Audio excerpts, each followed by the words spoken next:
Hello everyone, my name is itstyrenee and welcome back to my YouTube channel. As you can see from the title of this video, I am going to be sharing with you all my thoughts on Final Fantasy IX as I have personally played this game for the first time, and I got some words. I have a lot to say, but before we dive into everything, please do not forget to like, comment, and subscribe. Go ahead and do it now. Go ahead and get out the way, because you might forget by the end of this video. Alright, and without further ado, let's go ahead and get into this video. I think the best way for me to kick off this video is to basically give a summarization of this game before I really get into my personal thoughts. What is Final Fantasy IX about, that you asked? Well, Final Fantasy IX focuses on a war between different nations of the world of Gaia. The main character is Zidane, who kind of sort of not really kidnaps Princess Garnet, who also goes by Dagger, and alongside other characters named Vivi, Steiner, Freya, Eiko, Kina, and Amarant to take down Queen Brane? I'm going to assume that's how it's pronounced, who is Dagger's mother. And Dagger's mother started the war, but the journey that they face is way beyond what they could have ever imagined. Now, Vivi is a cutie pie black mage. Steiner is an overprotective guard to Garnet. Freya is just a rat looking for her lover. Eiko is a 6-year-old summoner who can't cook, according to Mocha the Mugo. Amarant is a bounty hunter, and Kina is just a hungry hippo.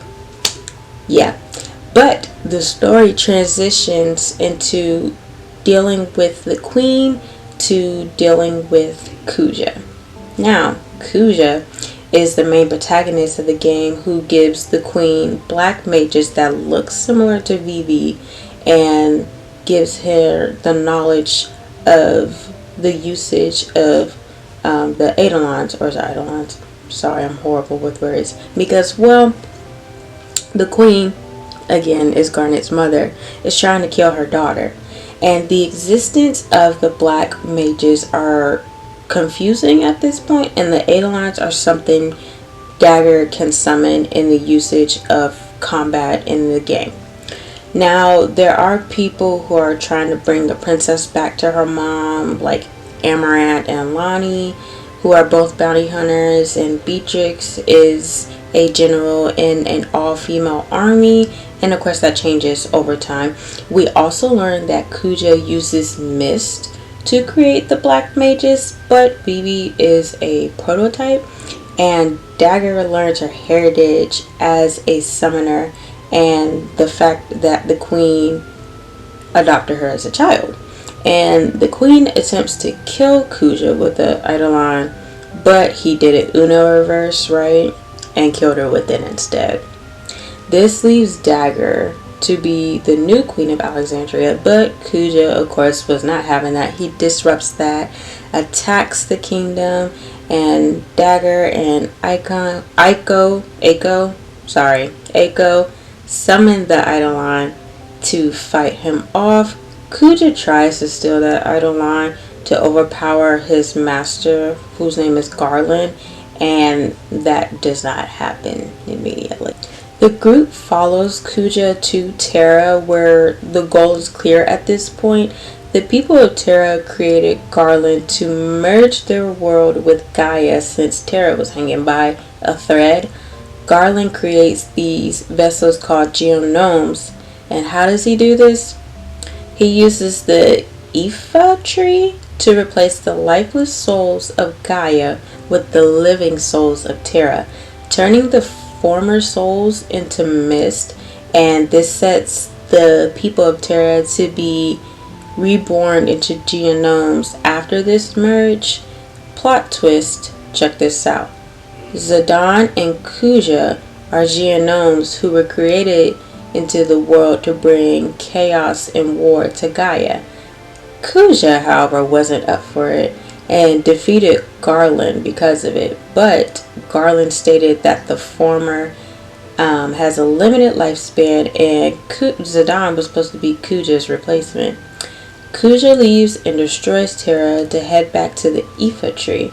Not only they defeat Kuja in his transform to prevent him from destroying the Crystal of Life and the entire universe, but they also defeat Necron, which is basically like a force of death.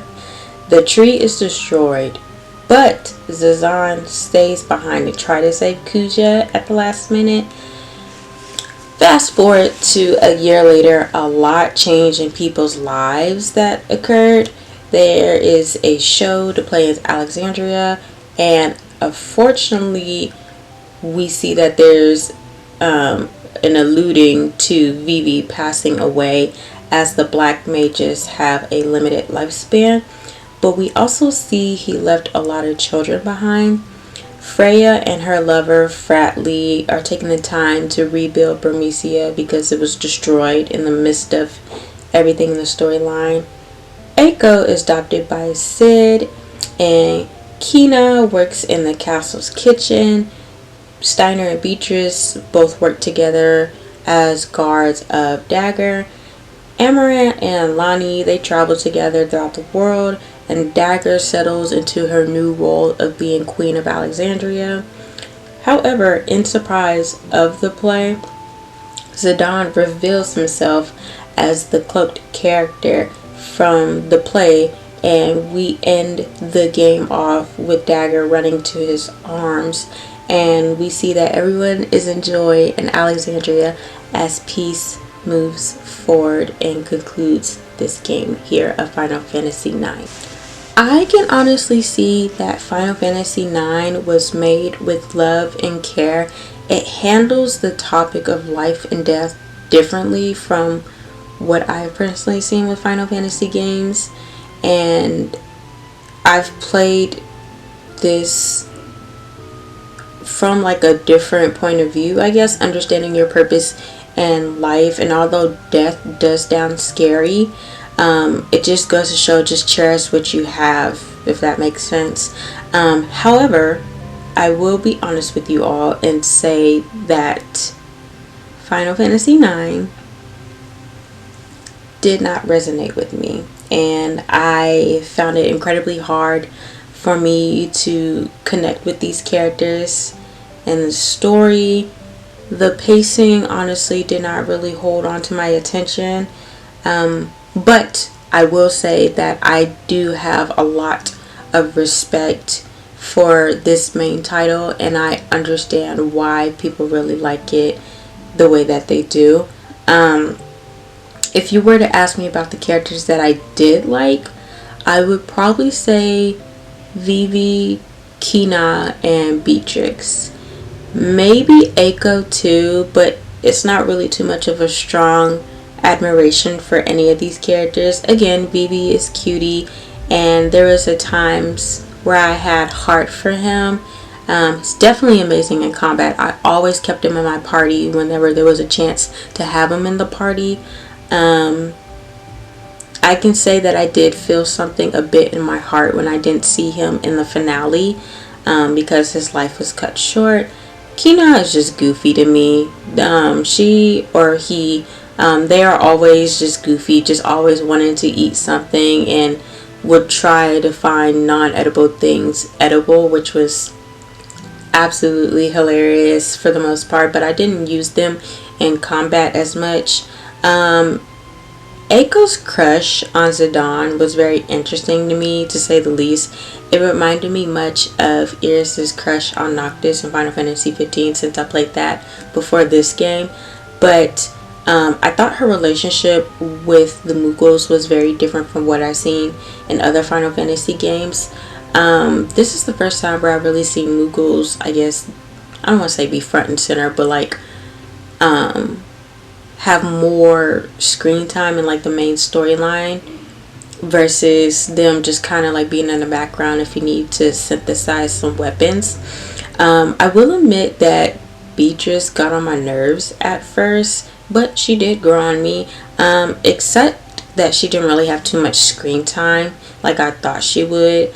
And I will admit and say that I don't like her and Steiner's dynamic. I don't think it really made too much sense to me. I feel like the only thing they had in common was that their jobs.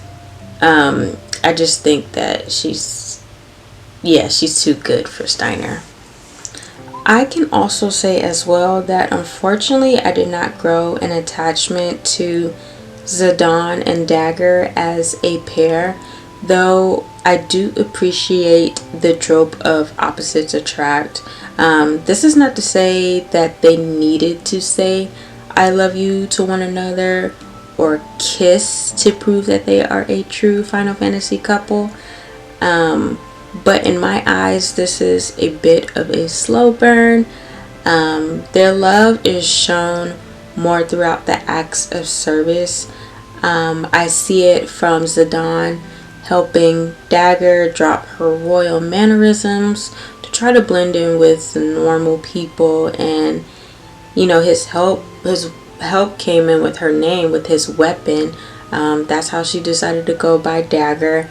He tries to explain to her how horrible her adoptive mom was, which is very, very horrible. I'm not gonna say that's not the case. And he rescues her from her so-called mother. He was basically depressed around the time that she became queen, and he was on mute once she was set to be queen. And we see Dagger reminds Zidane that he's not alone, and everyone, including her, is there for him after he discovers the truth about himself. So you see what I'm saying. I think my favorite scenes was when Mocha the Moogle basically insulted Aika's cooking, where they said the last time she cooked, their pom-pom fell off their head. Which, how do you get clocked by a Moogle? You're 6 years old and you get clocked by a Moogle.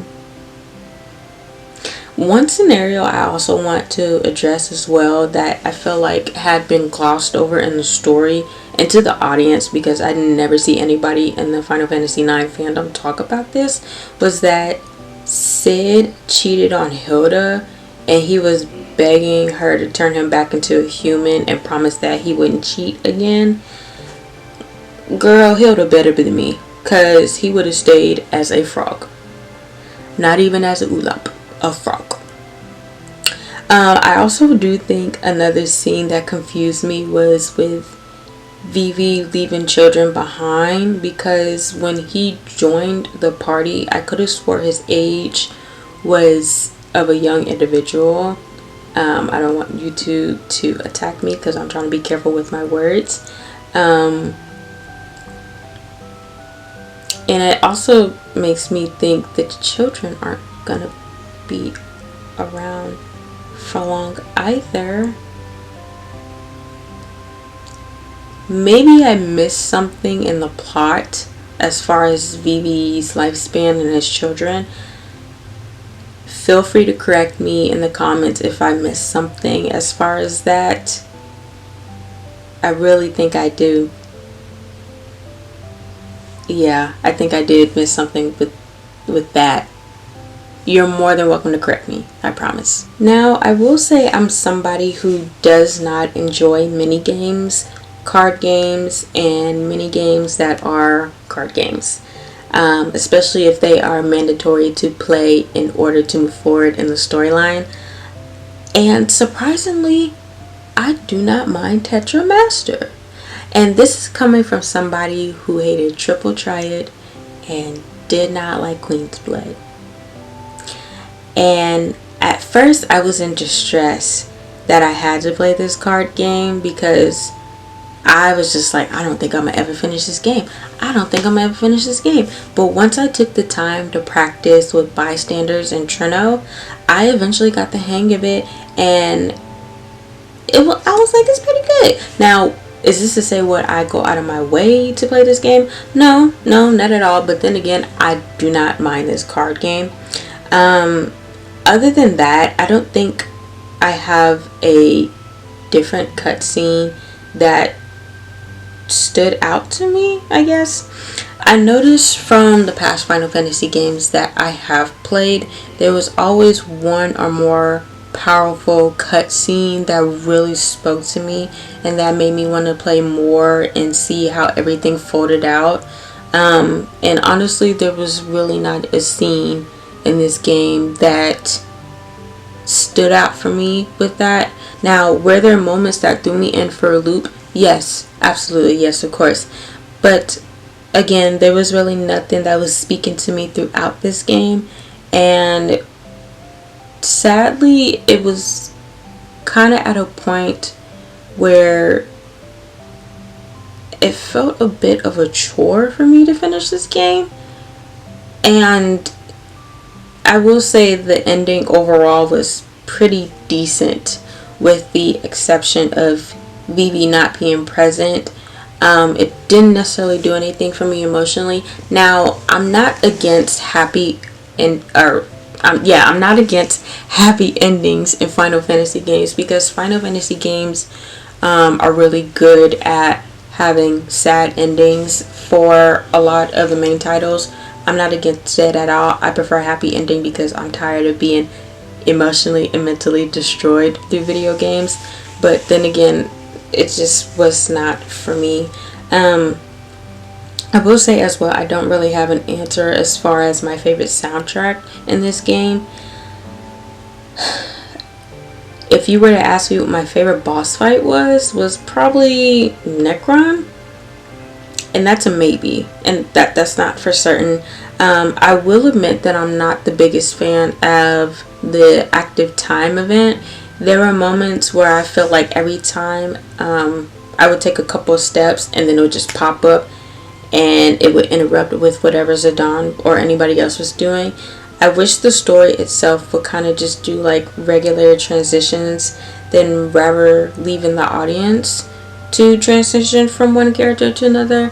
I noticed that there were times where I wouldn't click on an active event right away, so I would hope to come back to it, but it would just not be there anymore. So I'm like, okay, so it's up to the audience to kind of like follow through with the active time events rather than doing a normal transition of what you would see in a video game and then go back to focus on the character that you're controlling to move forward in the game. Alrighty, so it's the questions that I always ask myself, but I always give the same answer. Do I think that this is the best Final Fantasy game?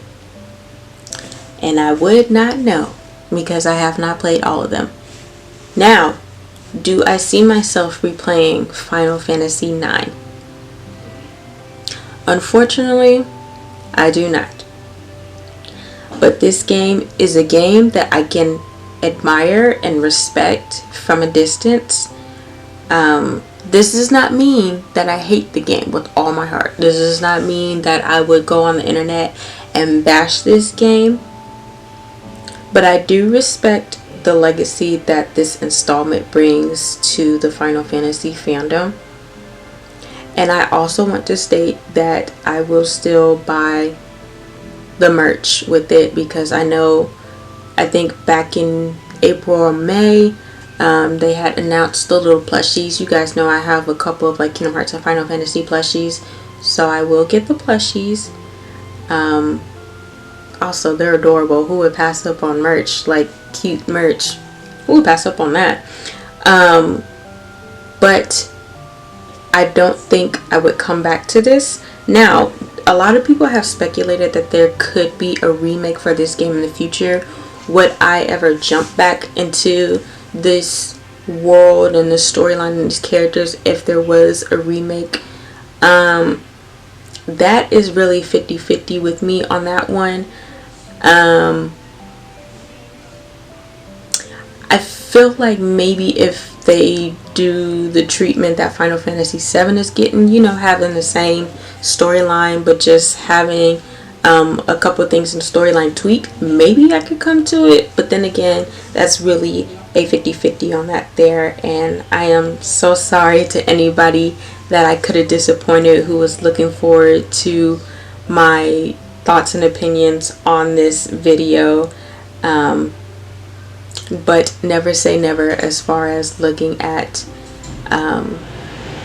revisiting with the remake of this game. So we are here at the conclusion of this video.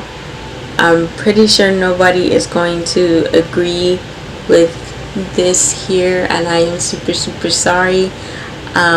Do you have any favorite characters in Final Fantasy IX? What are your thoughts on it?